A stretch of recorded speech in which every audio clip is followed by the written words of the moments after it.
নফল নামাজে সুন্নত নামাজে তিনবার সুবহানা রাব্বিয়াল আ'লা তাসবিহ পড়ার পরে তিনি পড়তেন সুবহুন কুদ্দুসুন রাব্বুল মালাইকাতি ওয়ার রূহ। সুবহ কুদ্দুস রাব্বুল মালাইকাতি ওয়ার রূহ।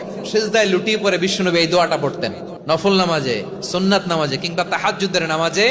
সুবহানা রাব্বিয়াল আ'লার পরে কি পড়তেন? সুবহুন, আওয়াজ করে বলেন সুবহুন কুদ্দুসুন রব্বুল মালাইকাতি ওয়ার রূহ। মানে আল্লাহ আপনি প্রশংসিত, আল্লাহ আপনি অতি পবিত্র, আপনি সব ফেরেশতা কুলের রব, ফেরেশতাদের সরদার জিব্রাইলের রব। সুবহানাল্লাহ। আজকে থেকে পড়বেন সিজদায়? হ্যাঁ, বারোখালীবাসী পড়বেন নাকি হুজুর নামাজে তো পড়ি না? হ্যাঁ, এরকম নফল নামাজে, তাহাজ্জুদের নামাজে, সুন্নত নামাজ